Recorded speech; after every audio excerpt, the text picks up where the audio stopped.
Welcome back, Heisenberg Groups 2.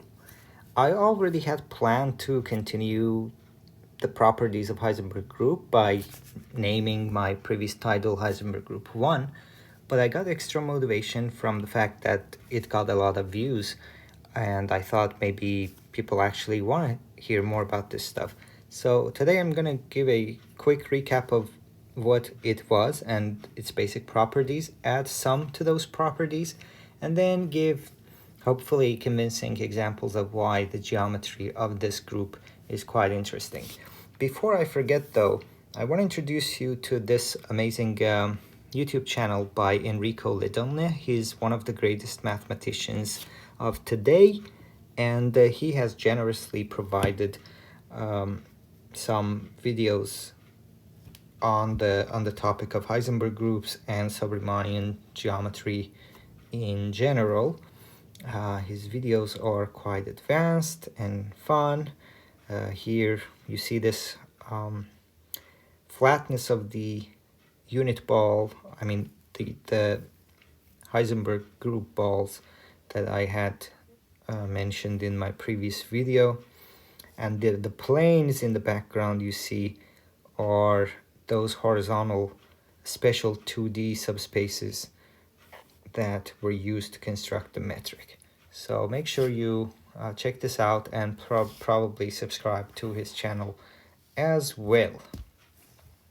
Okay, so we started by saying that h1, so I want to do only h1, there's hn for every n, but to keep things simple, we do only h1. It's topologically just R3, but then there is this new group action, group multiplication. So I have combined the group inverse rule and the multiplication rule together as follows. So this being smooth operations turns that into a Lie group with the chart being only the identity map from R3. The three vectors you see form a three left invariant linearly independent groups. These are the translations by the group action of the standard unit vectors in R3. And we declare these to be orthonormal at all points x, y, z, so that we have a Riemannian metric on the Lie group. The perfect thing about Lie groups is you do something at the origin, which is 0, 0, 0. So there you declare x, y, t to be unit and perpendicular to one another, and then by left invariance you just translate to all over the space. Then every vector at a base point at a base point x, y, z can be written in the basis x, y, and t.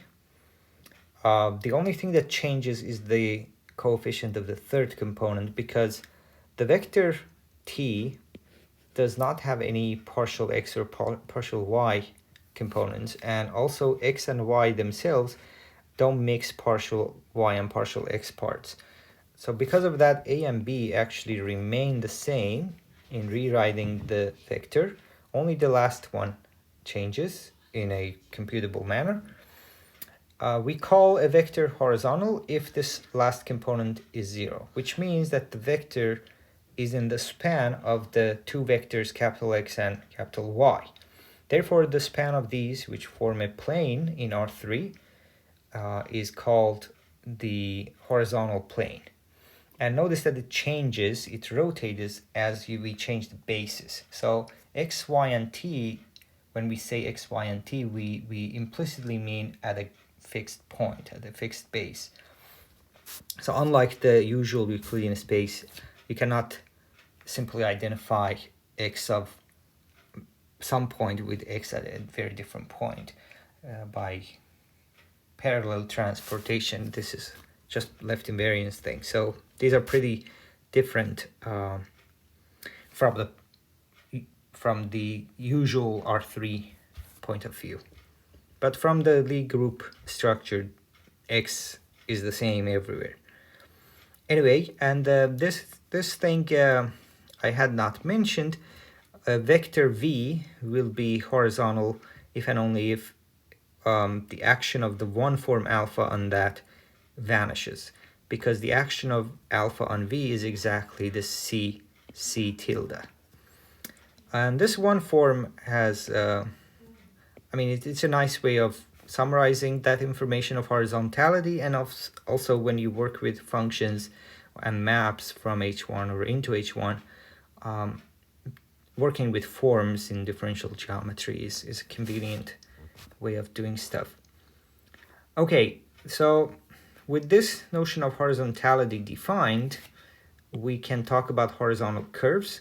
So those are absolutely continuous curves into R3, so that we can talk about their derivative. And their derivative is a vector, so we require it to be in this span of x and y at every given point, or almost every given point. So we look at the shortest curve, I mean the infimum of the length of horizontal curves that join P to Q. And we had this big theorem that guaranteed that there's at least one such curve for any given pair of points P and Q. This is quite abstract, but there's a very concrete way of estimating this metric. First of all, you have to do a lot of not so fun calculations to confirm that this quantity defined this way, where z is seen as a complex number, is indeed a norm. And then from a norm you can always produce a metric, so you just subtract the 2 points and then take the norm, and this becomes a distance function. Now the good thing is that the Carnot-Theodori distance that we had constructed through this horizontal curves and infimizing the length of them is by Lipschitz equivalent to this metric coming from the Coriani, or Corani I think is the right spelling, norm. Only locally, but that's pretty much what we want in practice. Okay, another thing that we had discussed was that this DCC, when compared to the Euclidean distance,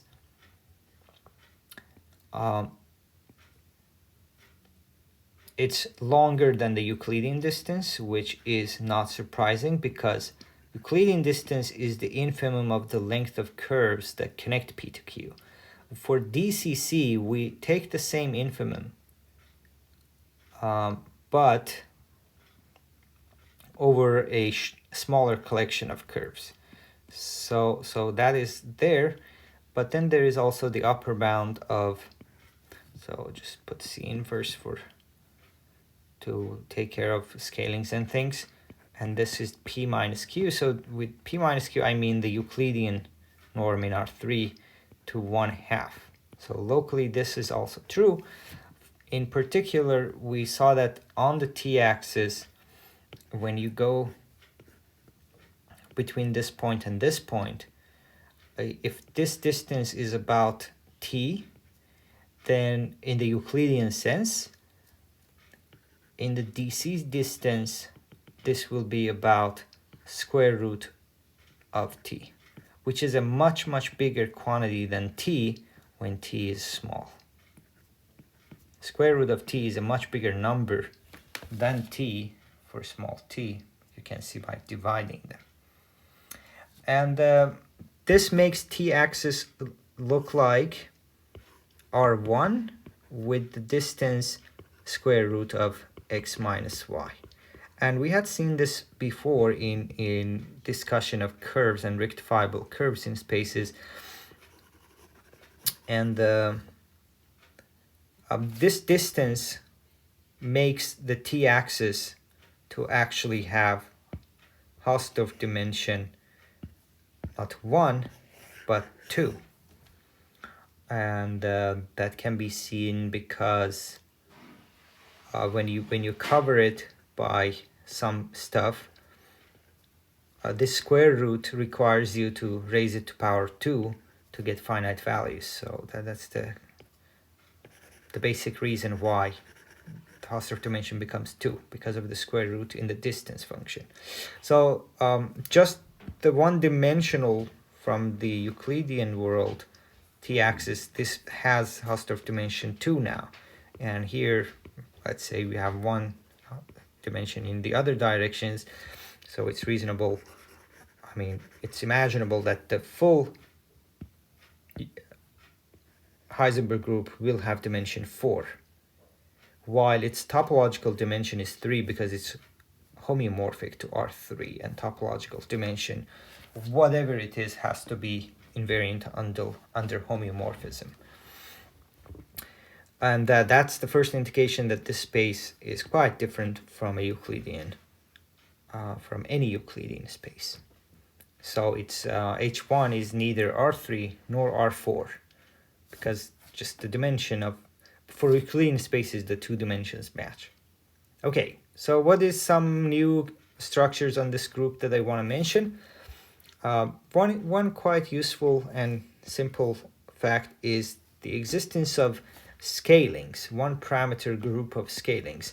So in Euclidean space, you can multiply any number into a vector. You just do it component-wise. And this, although we take it for granted, has important consequences for the geometry of the space. But it's so natural that we don't give it a particular name or anything. But it does happen to help us in some constructions and some proofs. So the properties, if we abstract out that scaling, are true in the Heisenberg group if we modify this scaling by multiplying the last one not into r but into r squared. So this looks terrifying at the beginning because this is a not linear thing, but these properties are in fact true on the Heisenberg group. Number one, if you multiply by some number and then you multiply by a different number, you will get the same result as if you multiplied a scale multiplication with the multiplication of Rs. So this makes it a one parameter family, and that is a very convenient property.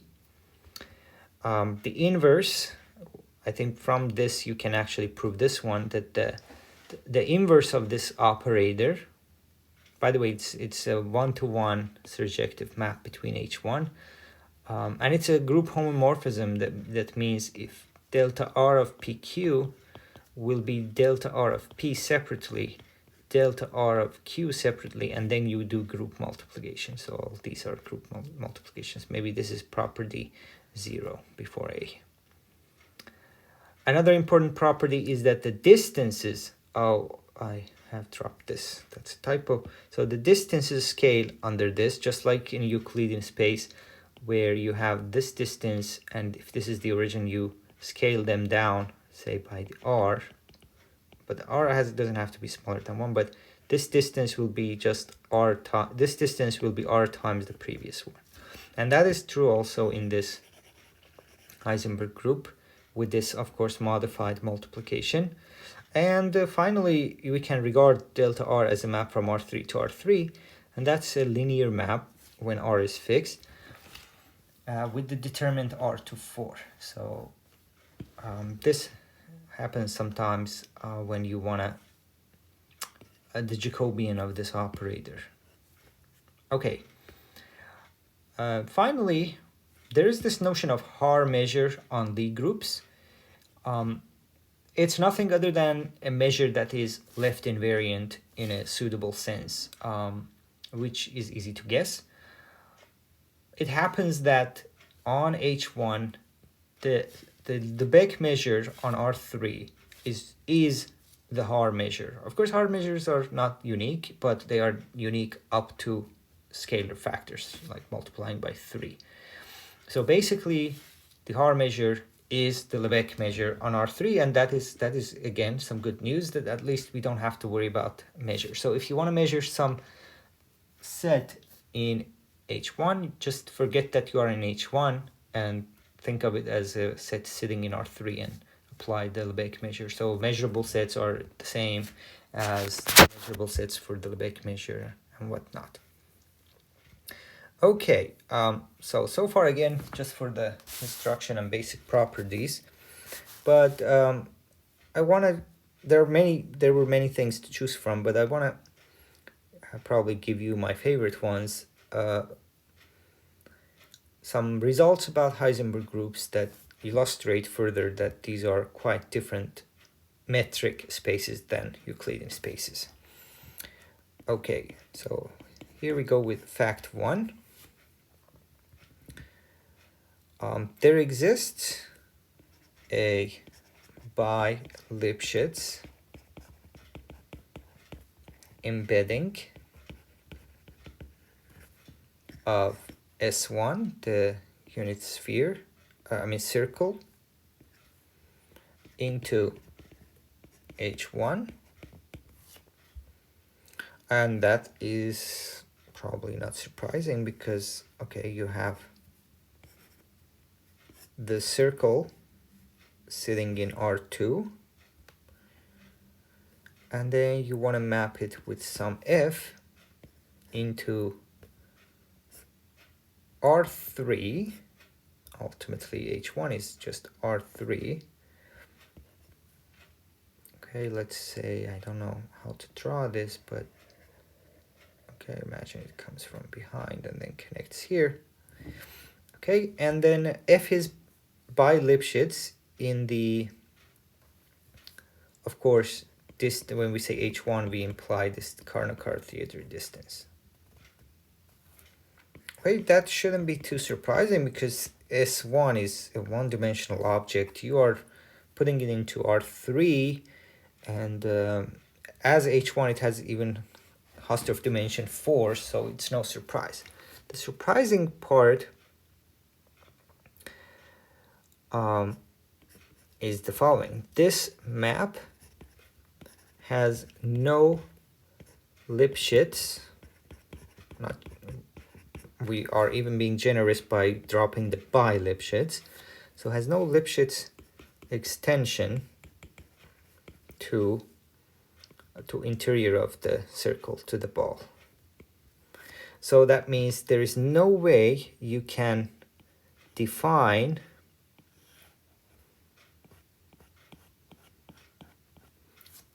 so let's say a filling of this space. So such a red part does not exist if you want to keep the map Lipschitz. So an extension would be that there is f from unit ball into H1 Lipschitz, and f on the boundary is just little f. And this says there is no such extension.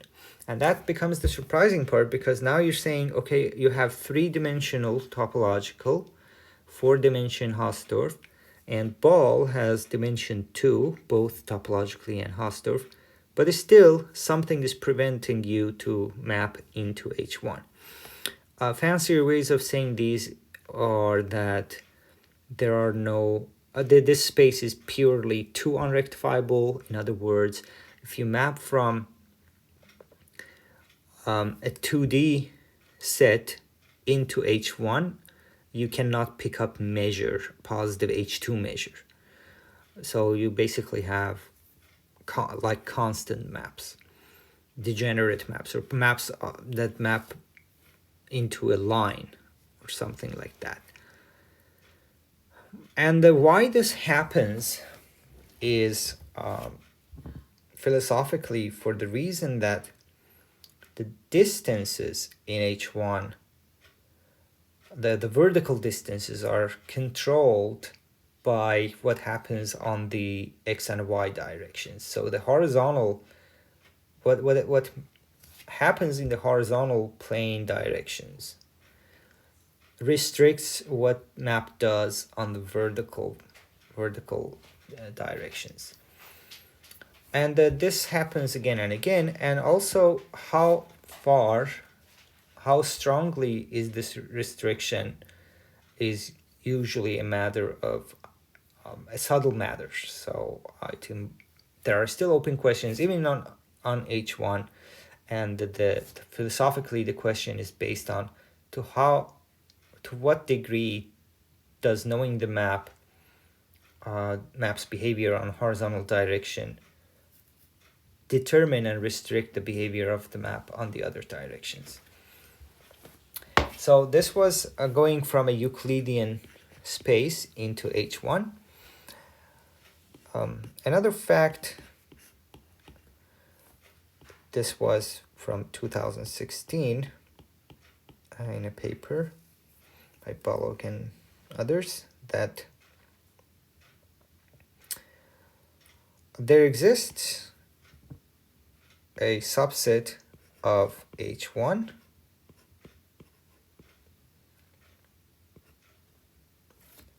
and a Lipschitz map from this subset into H1. So we're going from H1 to H1, but initially your map is defined on a subset, and this map is Lipschitz, such that there does not exist an extension to all of H1. So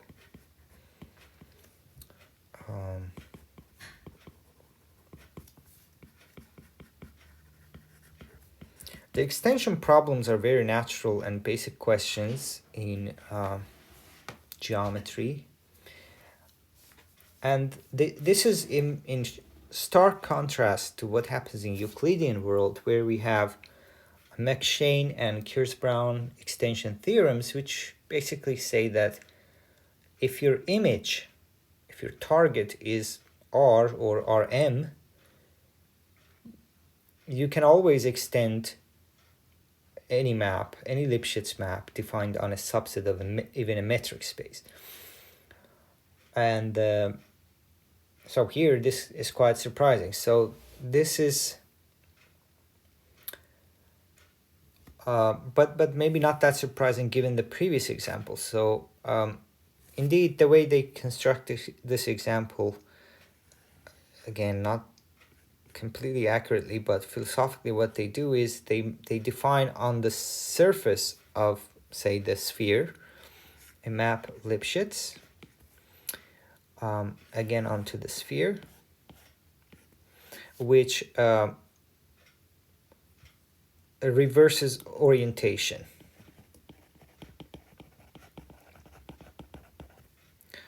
But it's Lipschitz. So they define F from the boundary of some, let's say S2, basically is sphere to sphere, which is Lipschitz and reverses the orientation. Then they prove that any Lipschitz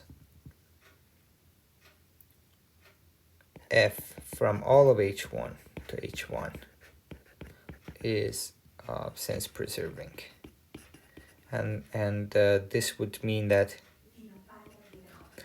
it is impossible to extend this map, because if it was restriction of a global F, it would have to be orientation preserving, but it is not. So an open question that I have spent some time working on is doing similar question with Holder maps. Is there some restriction on extending Holder maps? How about Holder extension, which is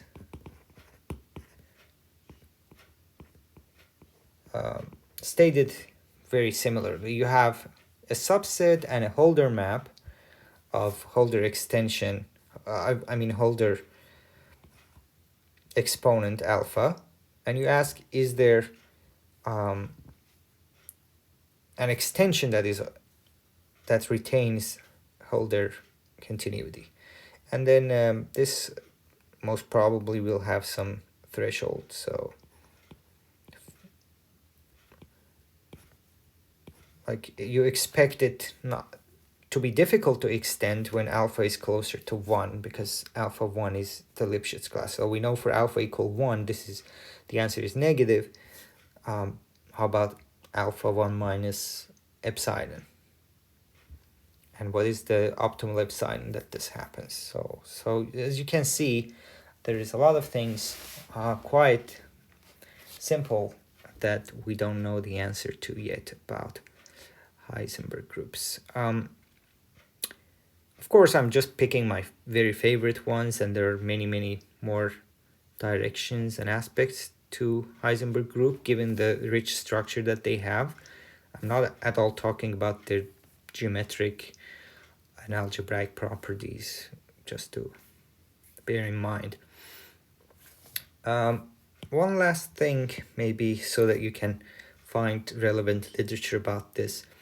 Okay, you have a map from S1 into H1 that you cannot fill in a Lipschitz way. This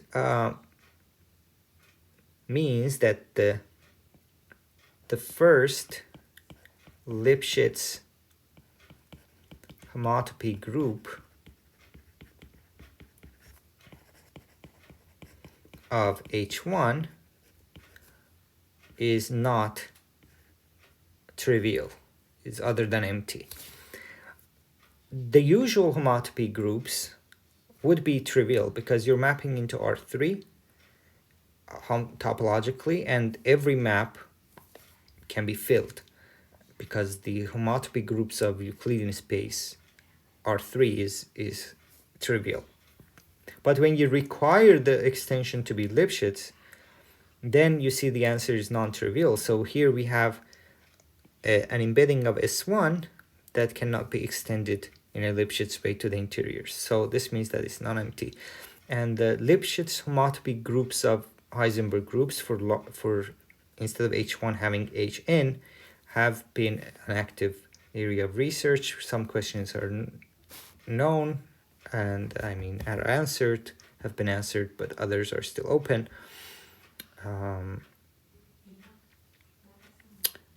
And also there's Gromov's question of what is the optimal Holder exponent for an embedding to happen. So Lipschitz is not possible, but how about Holder? Can you do a Holder map embedding of the ball into H1 with alpha, say, bigger than 2/3? And how about in Hn, larger dimensions? Okay, so I think I'll stop here because there is no end to interesting questions about these metric spaces. If you have your favorites, maybe put in the comment. And if you have any questions about any part, if you want references to any particular thing that I mentioned, please do comment and I'll try to come up with the most direct references as I can. Until next video, take care.